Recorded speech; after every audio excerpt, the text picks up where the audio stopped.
And I tell her that books and stuff out of that memory. Love doing research. I never had microscope. And I wasn't the smartest, but I had some intellect. And I had to get, I can win my heart. When I graduated, I first time I applied to two schools, Princeton and Berkeley. Got into both. I wasn't.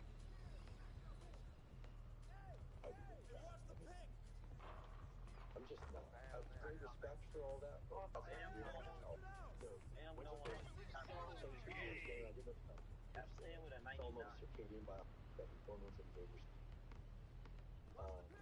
Had a good run there for reasons mostly related to topic. First, I moved up to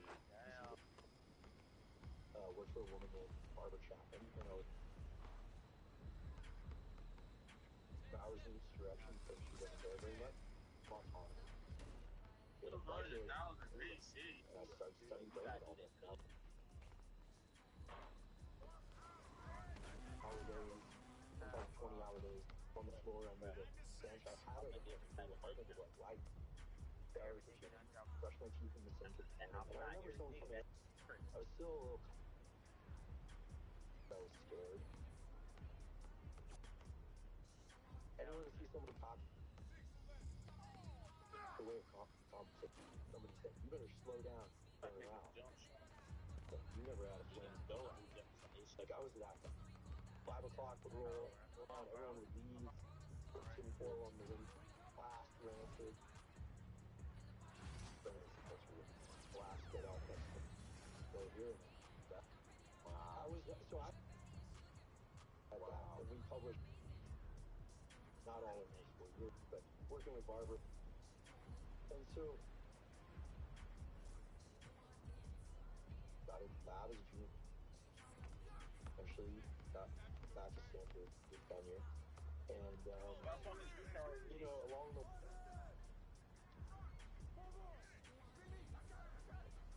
it felt good. I mean, I didn't want to go back to my hometown. You know, I don't think in neuroscience called when something bad happens in a place, something back into town. And but I'd been a postdoc and that worked out really well. And Stanford's an amazing place. I mean, the amazing thing about wherever you look, there's somebody that's like top 1% of several well players. Not just the Nobel Prize, but wandering the political. Also a very place politically. Forget this, you know, you got Tom Price is there, you got blue. Also have you've got left wingers, everything in between. Got its own zip code, got some great spots like the front five. It's thing, as you know, right, to be surrounded by people that the mean is so that you're like, whoa. Imposter syndrome. I was like, no. I know I'm not this. And I also know that it's very specialty oriented. It expects you to know everything about it. So you're rewarded for things. And but it was a because I think that all in all this later I was actually a friend for it. There was a surf event. I don't surf. But there was a surf event at friend coach. He took me up. Brian's got unscared tattoos on his knuckles. His neck to knuckles tattoos. He's a tough guy. And we've friends have done some work with SEAL teams. Have some, I don't know, created image of a deeper relationship than there actually is. But I've done some work with Brian.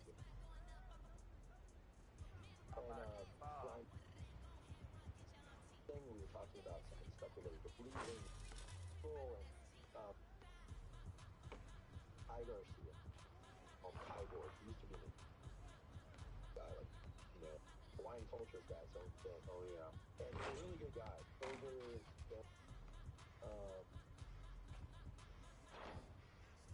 on it, and stories and this and that. Turns me just, no matter how far you go, always the same distance. And I remember thinking that that's pretty dark. And I did a lot about that state. Absolutely right. Across those years where first stop and junior back, a couple of things happened that are worth highlighting. First of all, Arma with advisors, amazing undergraduate. Graduate advisor, she was amazing. Postdoc advisor, suicide, cancer. Very bad. 50 and 6, roughly 60%. So I was at scientific. I'm like, what is this? Like, am I cursed? Or, he goes, you're the comic. That, with the parentless thing, I want to be very clear. I don't have my relationship with her. No resentment. But when I look back at all three of my graduates, but then, 2020 and to 2021, when Lex Friedman came over to me after recording a podcast and goes, you should start a podcast. I didn't think, oh, what advisors think. Everyone in science that through the mentorship, like what your advisors think and what they want for you, powerfully shapes what. All my advisors are dead. Take health science information public, which at the time, oh, that's not a good idea. People aren't going to like that. How is Stanford going to feel? How are people going to feel about it? That's dumbing down things. Like, no. We're by the tax.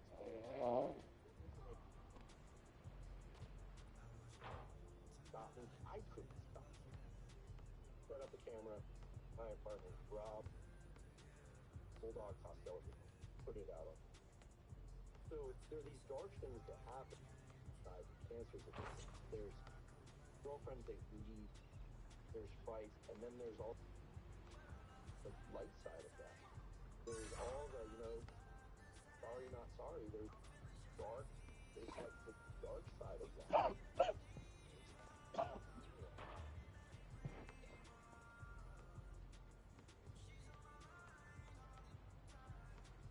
God in the universe, like yours, I picked mine, come along and say, no. Things that are good for you. And so that's what happened. And it kept happening over and over again. So 2017, closest friends growing up, Aaron Curry King, eventually adopted. Get out the rail. SF MoMA. Got it literally. Finally got adopted out. So we went to our school and then came a street on. Ate it. Died, stomach cancer, Johnny Fair. That guy was just the raddest kid. And there's something about kids named Johnny. He was a little wild. Johnny, he had a fire in him. Dead. Still shout, dead. Yeah, a lot of them are to learn. A lot of them are. And so you look and that was a close. I was right. You're never that far from the ditch. And I know this because I've had colleagues just this last year that were oxy addicts, died. One of the most famous well-known neurobiologists.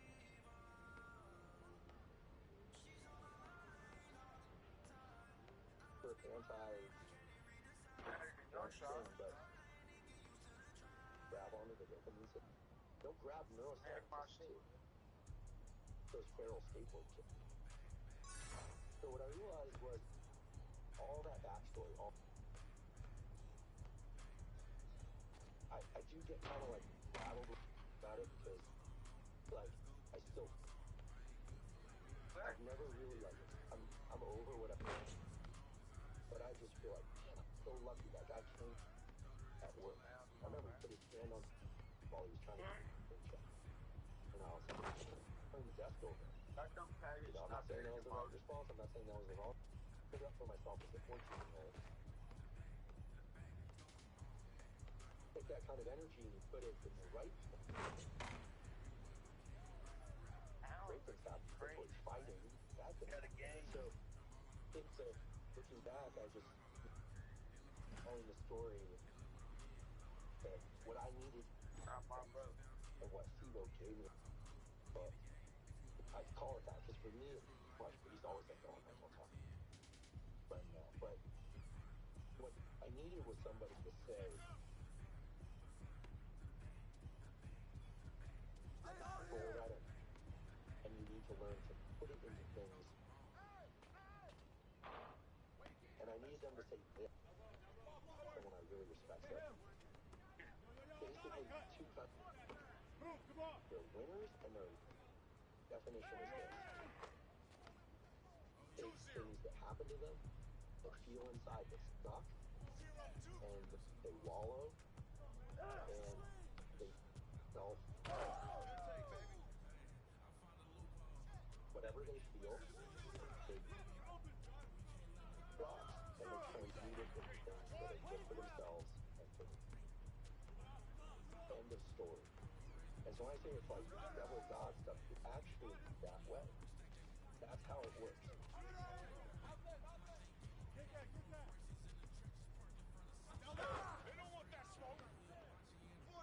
Struggles in it. The last thing I ever wanted to do sound like, okay, after one fight on July 4th, right, my whole life, that's squared away. I've had times when I make mistakes. I've got hard, neglecting my as a postdoc, I was genuinely depressed. Wanted to put me on medication. I took it one day, scared of my foot. But like a zombie. Got my relationship to sunlight scared. I talked to somebody who understood.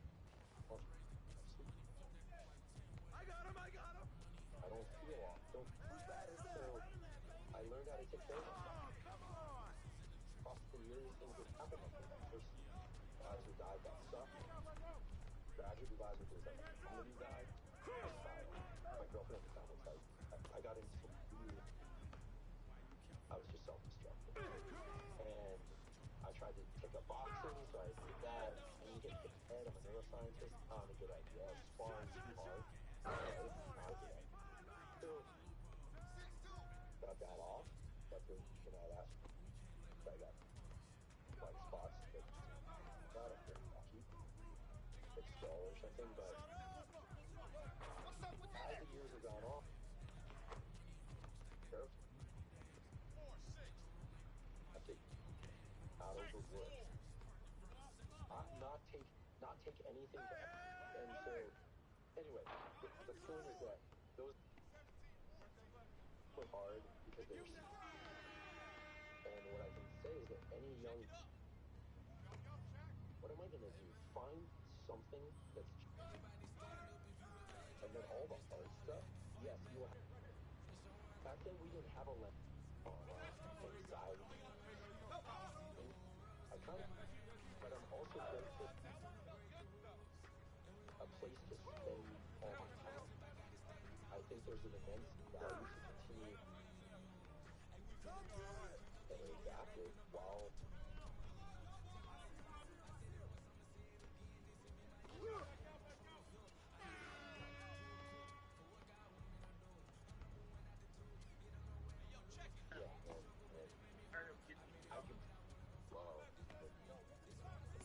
love what you do. It doesn't,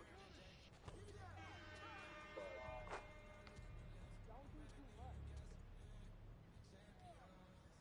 healthy personal life. I love what I do. I love it. And hard balance. It's a husband. Love having a personal life, but it just can bleed together. And for me, personally, love the urge episode. I wish I then the ball quote, like very recent, that home full of love. So one thing we know about the brain,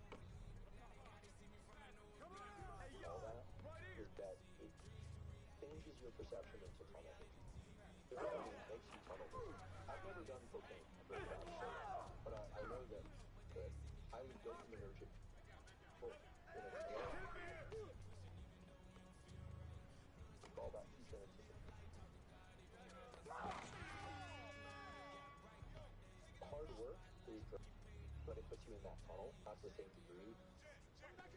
Revenue is the thing, but it changes your perception of time so that you're not thinking about the past. That's one thing. So soothing to stuff they don't want to think about, hard work, focus.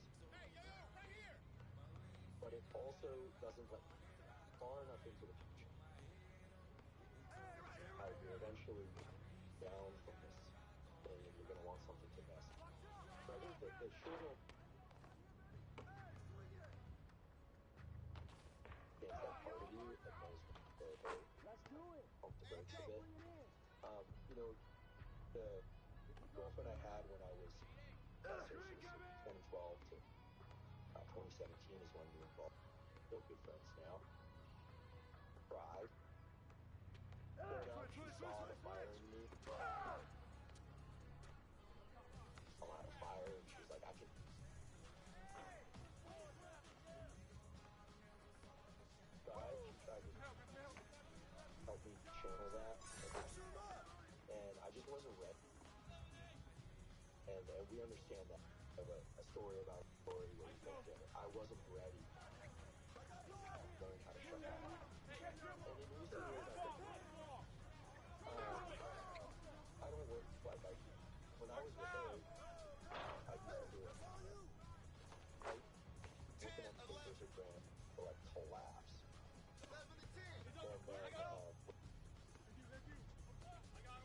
then, that day, and I'm on the corner. It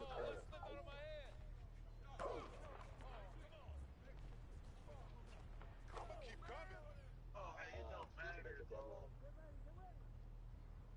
You want to stop me, gotta kill me stuff. I'll sleep when I'm dead kind of stuff. Not good. I think I got into a balance of that really helped. Let's match it up, baby. And I think I like to think that it slows relationships. It doesn't. Learn how to play dots better. Just nowadays, like with the podcast, I take great pride in trying to make the soul. Yo, man, what y'all got? Best episodes as great as they can. So many podcasts in the I'm proud of the 14, 15. Productive. 15, 14. But the that through that's called out on. I made a micron to math. I made this dumb probability that I didn't understand.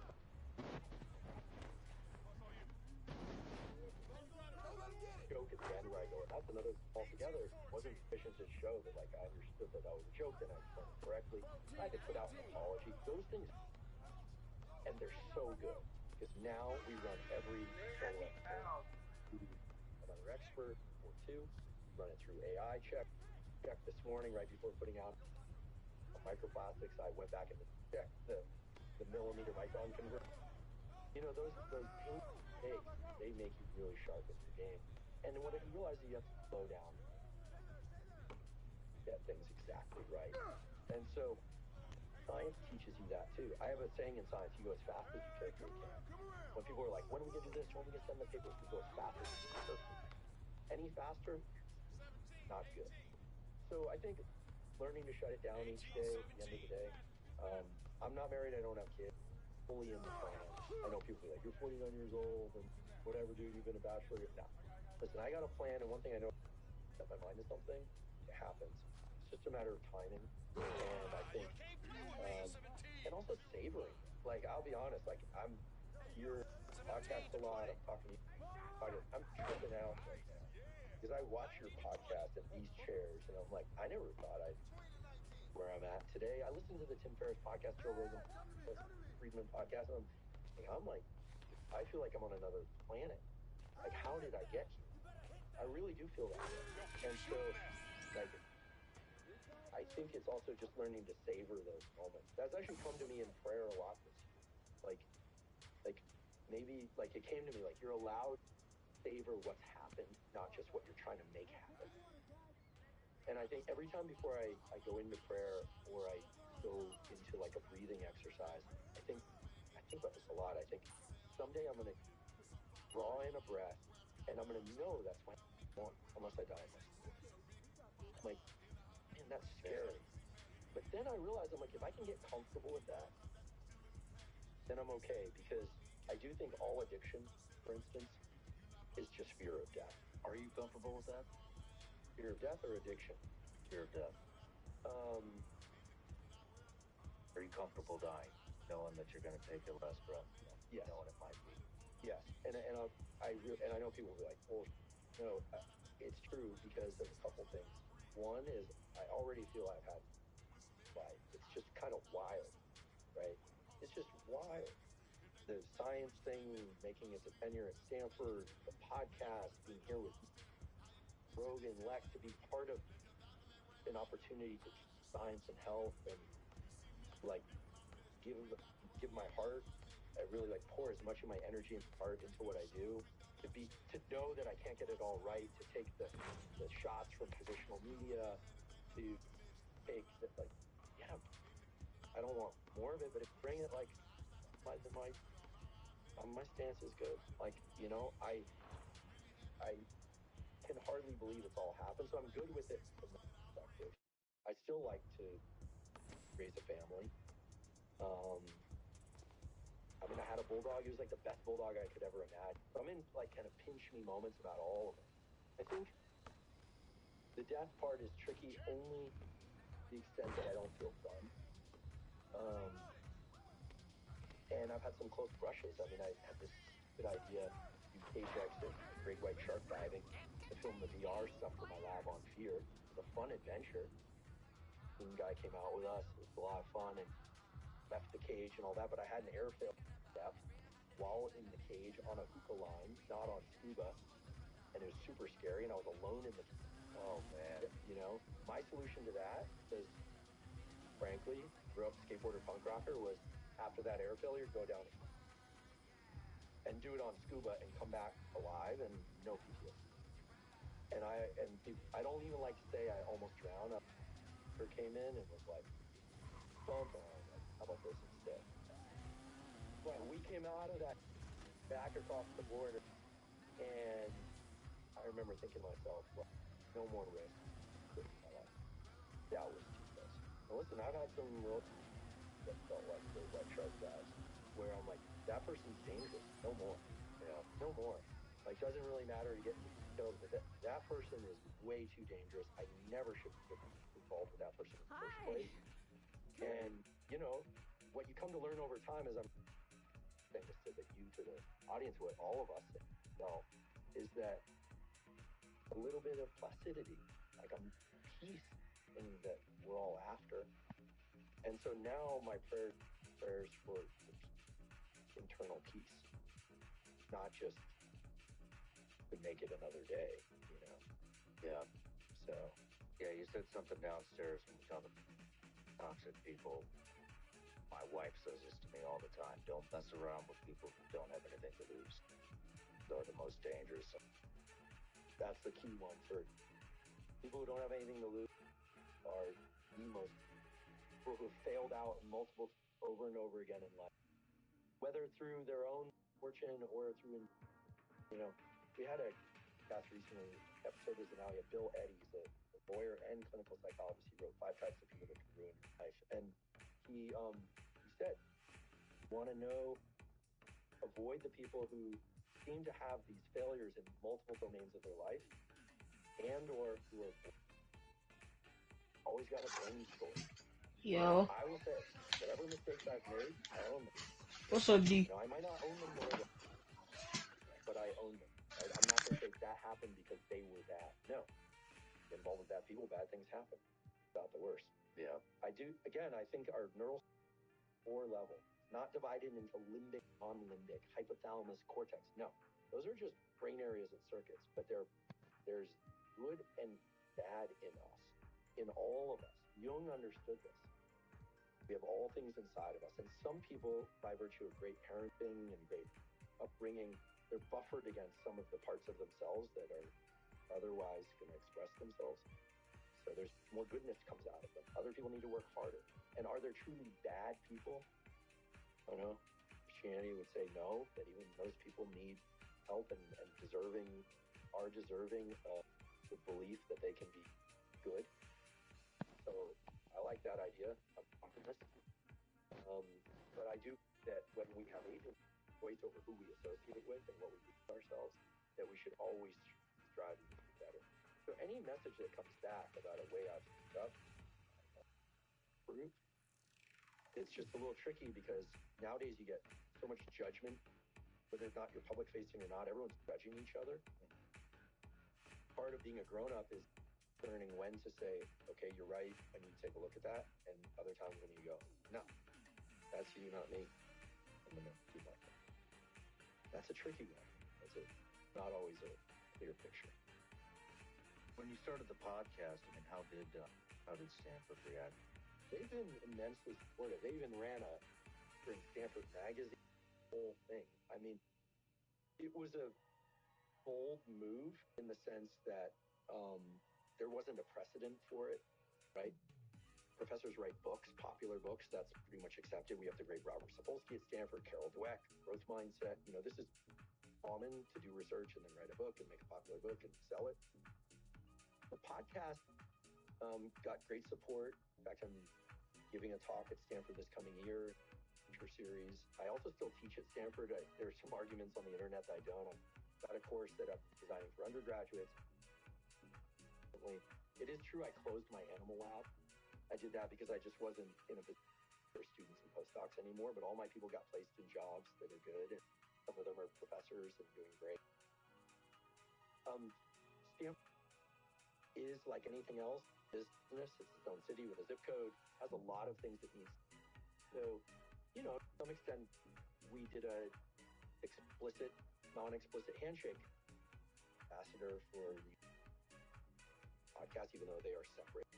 Financial level and other levels. I brought on a great many colleagues from Stanford. The podcast also has a philanthropy arm where we supported research at Stanford, including with Nolan Williams, who's research on Ibogaine for PTSD and addiction in veterans, so we can circle back to that. Interesting. We've supported Mike Eisenberg's lab,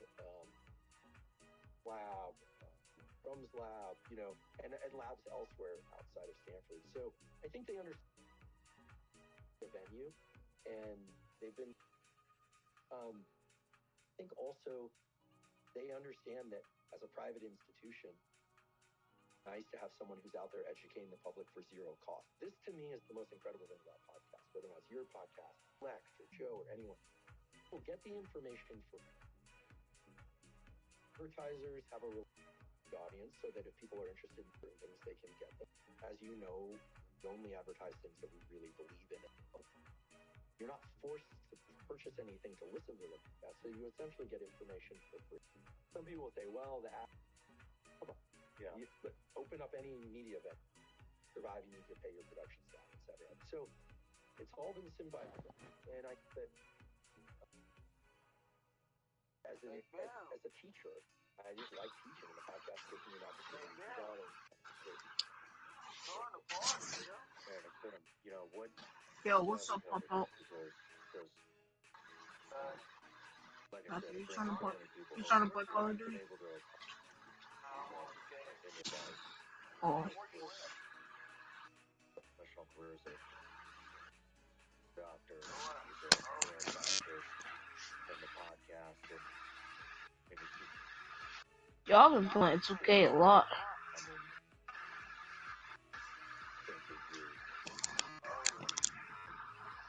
There ain't nothing wrong with it.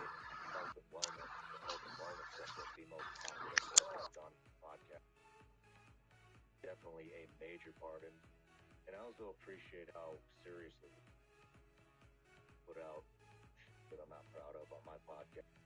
Horrible when I put out shit information and I correct it immediately. I saw that the other day. You corrected something. I have to say, thank you, both of us. It's a labor. There's a phrase that somebody said to me recently that's so true. I know to be true about your and Joe's and Lex's, and there are others out there too, of course. And then I know to be true about my podcast is like for every brush stroke you see, there's like 12 to 15 brush strokes inside of that brush stroke that you don't see. And there are people that just care that much about their and that's kind of how it is. I think people can care into it, love, and not playing games. That's what I think is so interesting. Suddenly become interested in professional wrestling because of Rick Rubin's session with professional wrestling. You can watch it, and I was like, I'm not getting it. But then I watched this documentary about Vince McMahon and the WWE, and I realized like everyone knows it's not real. That's why it works for that.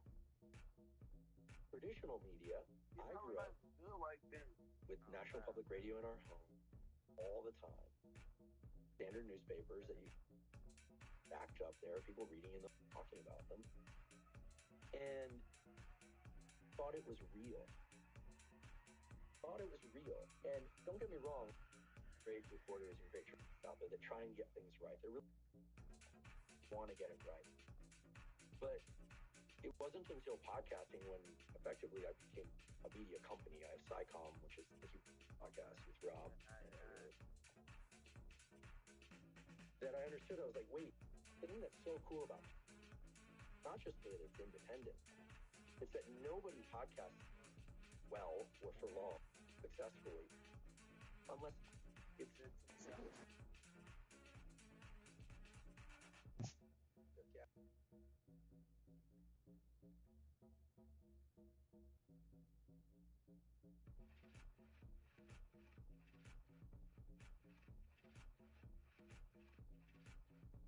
something can be accurate.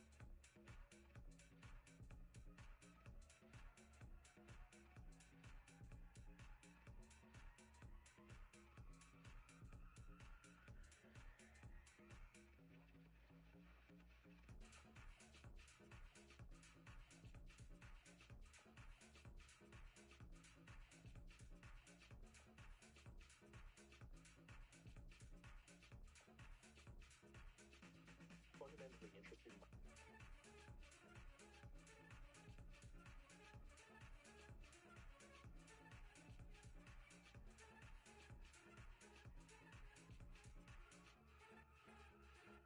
and I'm going to just be smart. And you look at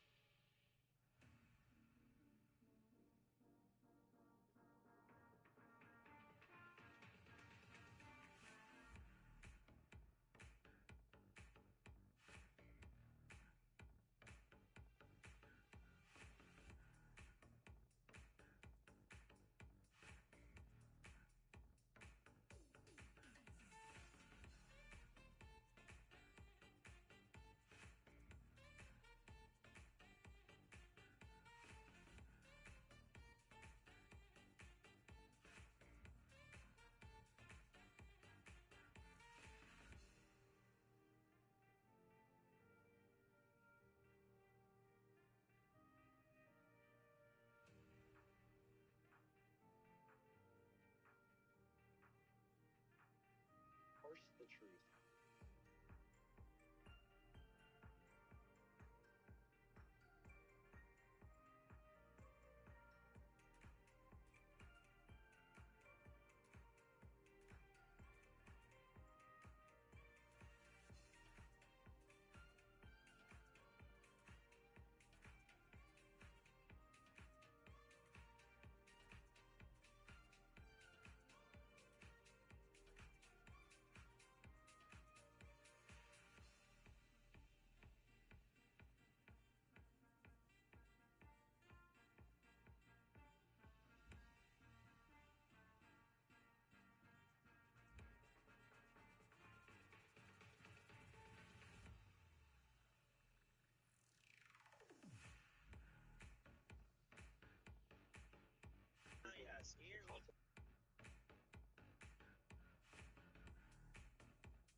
always maintained.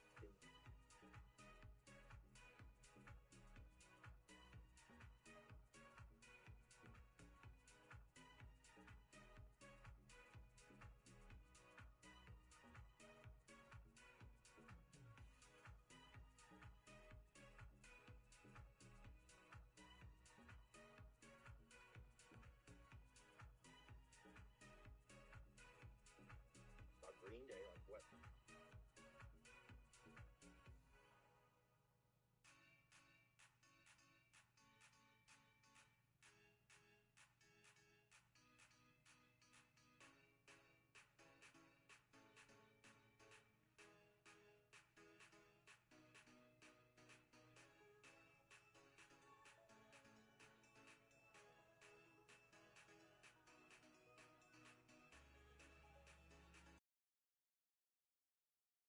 A whole thing.